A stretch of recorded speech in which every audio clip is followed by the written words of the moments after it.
Hi guys, welcome back to my channel. So today I'll share with you all Alu Baigan, and I've made it white set with tomatoes and dhania. So in terms of ingredient, we've got our baigan and aloo here. So my baigan, some of them I've already peeled, some of them are not peeled. And then I've got my aloo, which is my potatoes, just at the bottom over here, and it's just soaking in some cold water. So I've kind of diced it in bite sizes there. You can make it a bit bigger as well, your potatoes. I'm trying to cook it really quickly today. That's why I've got it in smaller sizes. So I've got 3 large potatoes here, and I've got about 6 long eggplants here. So 6 baigan. Again, personal preference. If you want more baigan or your eggplant in the curry, you can add more. If you want more potatoes, you can add more potatoes. We've then got 1.5 teaspoon of salt here, some coriander, which I'll be adding at the end, 1 medium-sized onion here that I've diced up. Again, you can slice this up as well. I've diced it up because I do want to cook it really quickly. We've got 1 tomato that I've diced up. We've got 2 sprigs of curry leaf, and we've got some garlic and chilies here. In terms of my dry spices, the only thing I'll be using is 1 teaspoon of jeera, which is your cumin seed. So I'll show that. That's that, 1 teaspoon of this. I have my pan on medium heat. To that I'll add in my oil. Now that my oil has heated up, to that I'll add in my jeera, my cumin seed. You can also add sarso or methi to this as well. That's absolutely fine. Now that that's popping and it's fragranced the oil really nicely, we'll add in our onion. I'll also add in my curry leaf. We'll give this all a really good mix and let this cook off until my onions has become translucent and slightly brown. It's been about 4 minutes. Now to that I'll add in my garlic and chili, and we'll fry this off for 2 to 3 minutes or until the garlic's cooked off and it's become a lot more fragrant. Now that it's browned up nicely, I'll add in my baigan and my aloo.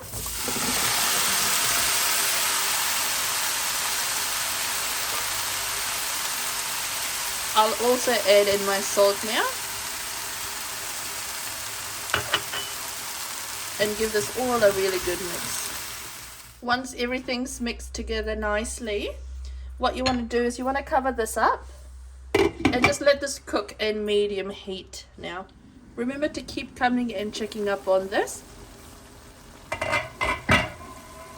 You don't want anything to catch at the bottom. So we'll give this a nice mix. Now my intention is to try and cook this all off with the liquid that it's releasing, and then add just a little bit more because I'm not making it a dry version. You can make this a dry version as well, but I'm going to make it a bit, I'll put a little bit of gravy in this just so that we can eat this with rice, but you could eat this with roti as well. So what I'll do is I'll let this fry off nicely and then I'll add in a little bit of water. So it's been about 10 minutes. I'll quickly go and have a look to see what's happening.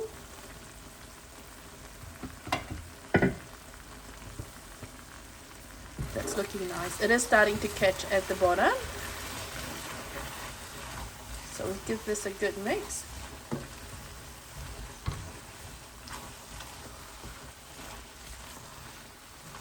And I'll just quickly check on my potatoes as well, just to see how far along they're here.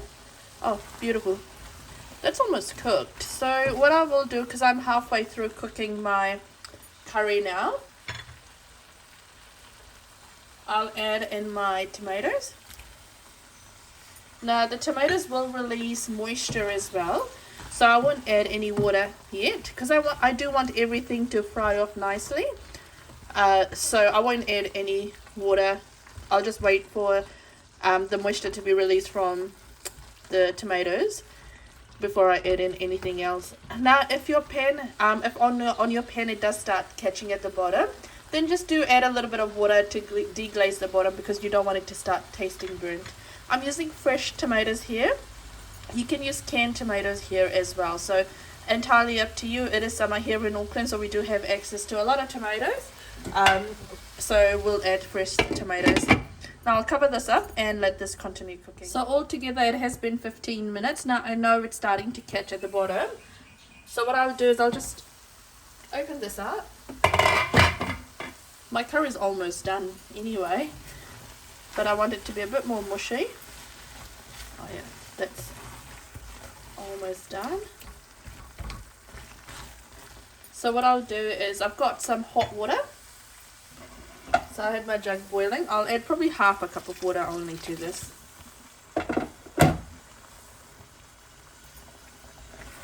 And we'll pick up everything from the bottom and allow this to continue cooking.